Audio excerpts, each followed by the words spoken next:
Hey friends, Ash here with Gents. Hope you're doing really well today. Today we're going to be taking a look at this fragrance right here. Spice Must Flow from Etat Libre. As you can tell, or if you're familiar with the house, as you can tell, this one has a little bit of an upgrade in terms of the presentation. So we're going to take a close look at that, which I think is actually really cool, and I'll show you why here in a second. And I'll break this one down for you, let you know what I think about it, whether this is something you should check out or not. So let's jump into it and check out Spice Must Flow.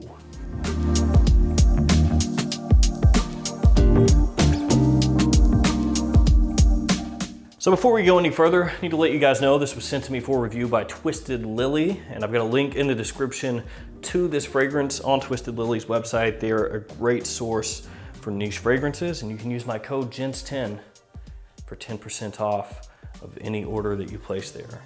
Look at that, wow. It's like there's nothing here, but you can see it. As always though, like you've heard a million times, the fact that this was sent to me does not affect what I'm gonna tell you guys. If I don't like it, I'll let you know, and I'll let you know why. And the name here, Spice Must Flow. You know what that made me think of? Dune. Some of you out there are gonna get that, and if you've never seen or read Dune, then that's not gonna make any sense to you at all. But that's the first thing I thought. Spice Must Flow, Dune? But if you look up what the actual fragrance house says about the name of the fragrance, it's more of like a trade route kind of thing, you know, like the Silk Road, the Spice Road, Spice Must Flow. That makes sense too.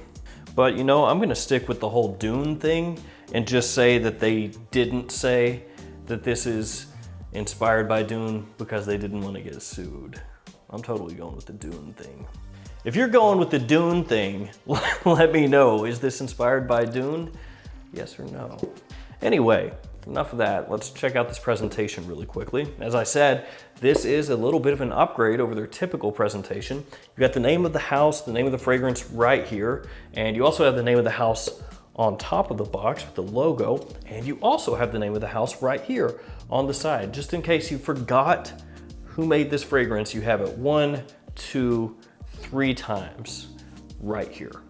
Also got the size and concentration on the front, Eau de Parfum 100 mils, and on the bottom you have a lot of information. You've got your ingredients, and you have your badge code, which is J19S403A.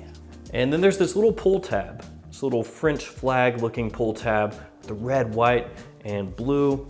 Give it a pull, and it opens up like so. And that is actually pretty cool. And I'll give you a better look of this, but you've got 2 mirrors right here, and the bottle sits down inside like so.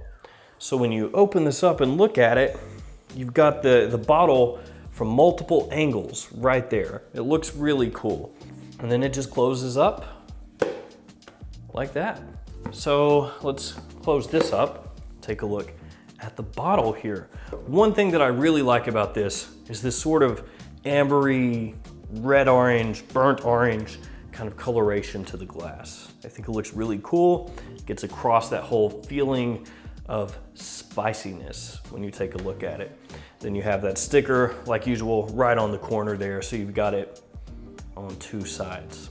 You have the name of the house right here on one corner of the bottle, and then the logo on top of the cap as well. Cap is metal, clicks into place, like so.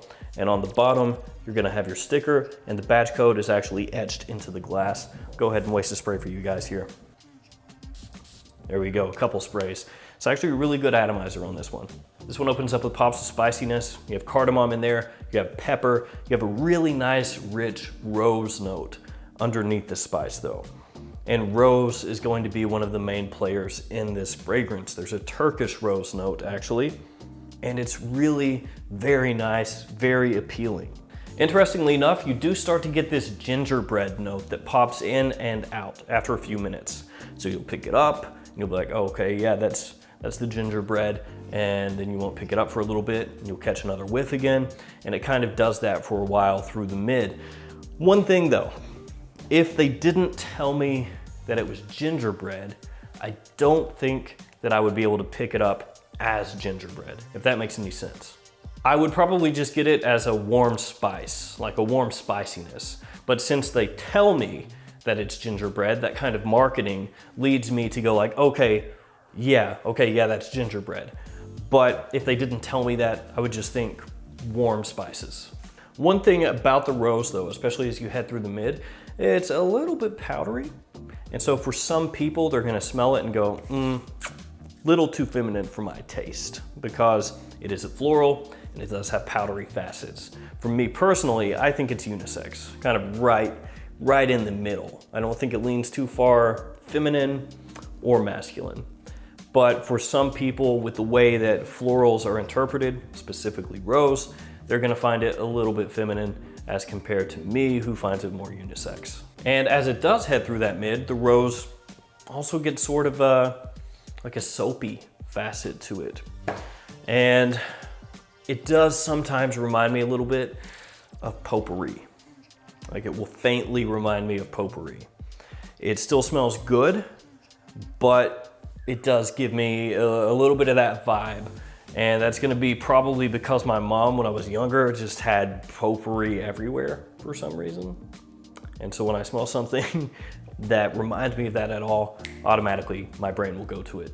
Does have a persistent warmth though, even through the mid. You get little faint hits of cinnamon, little puffs of incense smoke, not a whole bunch.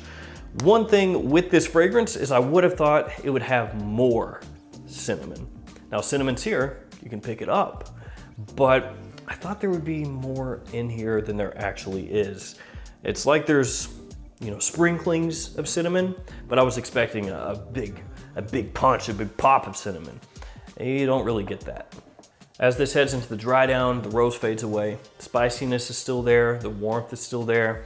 You have a little bit of that soothing incense from before, those little puffs of incense smoke, and you also get some woodiness there in the far dry down. Ultimately, the most important notes for me are going to be rose. That's the thing that I remember the most from the fragrance. The incense, it plays a really nice supporting role through the mid into the dry down, and the bits of spice, though I wish there was more.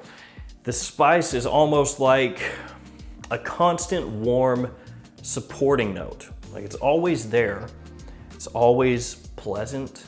You'll get little hits of it, but it never really takes the reins and becomes a really, spice forward fragrance with everything else backing up the spice. It's more so the rose is here and the spice supports it. The incense is here, the spice supports it, and that's kind of how this one goes. As I said, the spiciness is certainly here. You can pick it up in the opening, mid, and dry down. I just wish maybe that it had more punch. That being said, if it did go too spicy, then maybe at that point it stops being unisex and starts to trend more masculine, but that's what I personally would like. All right, let's talk about this performance. As far as longevity goes, 10 plus hours. So looking good there. It's gonna last all day or all night, no issues. Projection, heavy. So this one, above average, all the way across the board. As far as the performance goes, nothing bad to say. As far as seasons, gonna be more fall and wintertime fragrance, probably not a big surprise there. And it leans more toward evening wear for me than it does day wear. For me, overall, Spice Must Flow is a good fragrance. It's one that I enjoy smelling.